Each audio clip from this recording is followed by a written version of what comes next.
मेरे प्यारे बच्चों ध्यान दें, पिछले वीडियो में हमने आपको कोण के बारे में पढ़ाया था और कोणों के प्रकार के बारे में पढ़ाया था। आज हम लोग कोणों के युग्म के बारे में पढ़ते हैं। सबसे पहले हम बात करते हैं आसन्न कोण की, एडजेसेंट एंगल्स।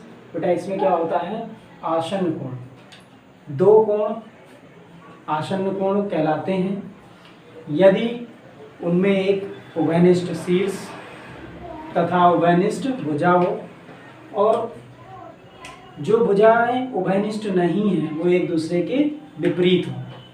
ठीक, जैसे आपको हमने बताया कि ये जो भुजा आपकी OB है ये उभयनिष्ठ है, ये B शीर्ष उभयनिष्ठ है और ये दोनों भुजाएं जो उभयनिष्ठ नहीं हैं वो इस उभयनिष्ठ भुजा के क्या हैं, विपरीत हैं। तो इस प्रकार से कोण AOB और कोण BOC एक दूसरे के आसन्न कोण कहलाते हैं। फिर से डेफिनेशन पढ़ते हैं, दो कोण आसन्न कहलाते हैं यदि उनमें एक उभयनिष्ठ शीर्ष तथा उभयनिष्ठ भुजा हो और उभयनिष्ठ भुजा के विपरीत दिशाओं में दोनों भुजाएं हों। ठीक, इसके बाद बात करते हैं रैखिक युग्म की, लीनियर पेयर की।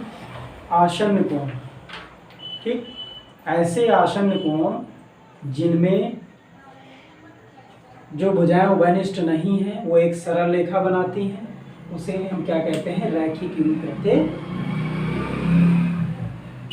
ऐसे आसन्न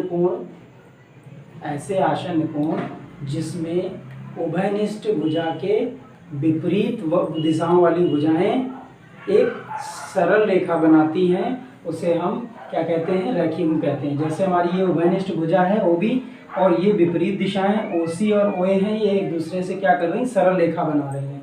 तो इस प्रकार से यहाँ कंडीशन बनेगी, कोण AOB प्लस कोण BOC बराबर 180 अंश।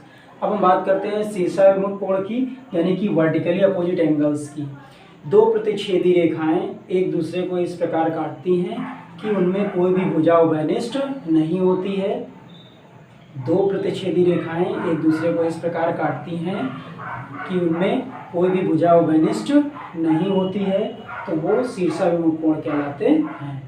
तो कौन कौन से कोण से शीर्षाभिमुख कहलाएंगे, हमारी ये रेखाएं P और Q एक दूसरे को क्या कर रही है, प्रतिच्छेद कर रही हैं। तो प्रतिच्छेद करने पर कोण 1 और कोण 3 ये एक दूसरे के शीर्षाभिमुख कोण है और कोण 2 और कोण 4 ये एक दूसरे के शीर्षाभिमुख कोण है। ठीक है, ठीक बेटा। अब देखिए चौथा हमारा है कोटिपूरक कोण, यानी कि कंप्लीमेंट्री एंगल्स। ठीक है, कोटिपूरक कोण क्या होते हैं, वे कोण जिनका योगफल 90 अंश होता है। ऐसे दो कोण जिनका योगफल 90 अंश होता है एक दूसरे के कोटिपूरक कोण कहलाते हैं। ऐसे दो कोण जिनका योगफल 90 अंश होता है एक दूसरे के कोटिपूरक कोण कहलाते हैं। जैसे हमने एक चित्र ले लिया, इस चित्र में हमने आपको दो कोण दिखाए हैं। पहला ये कोण है ABD और दूसरा कोण है CBD। ये आपका 40 अंश और ये 50 अंश है। तो कोण ABD और प्लस कोण CBD इनका टोटल कितना हो गया, 90 अंश हो गया। तो इन दोनों कोणों का टोटल 90 अंश है, अर्थात कोण ABD और कोण CBD एक दूसरे के क्या हैं, कोटिपूरक कोण है। इसके बाद हम बात करते हैं पांचवा कोण है हमारा संपूरक कोण, यानी कि सप्लीमेंट्री एंगल्स। बेटा संपूरक कोण में क्या होता है, ऐसे दो कोण जिनका योगफल 180 अंश होता है एक दूसरे के संपूरक कोण कहलाते हैं। जैसे हमने ये चित्र बनाया, इसमें हमने आपको दिखाया कोण AOB और कोण BOC। कोण AOB कितना है, 70 अंश है और कोण BOC कितना है, 110 अंश है। तो अगर हमने इन दोनों का टोटल किया, कोण AOB प्लस कोण BOC कितना हो गया, 180 अंश आ गया। तो दो कोणों का योगफल 180 अंश है, अर्थात कोण AOB और कोण BOC एक दूसरे के क्या होंगे, संपूरक कोण कहलाएंगे। ठीक बेटा, तो इस प्रकार से हमने आपको कोणों के युग्म के बारे में समझाया है। आज के लिए इतना ही रखते हैं, धन्यवाद।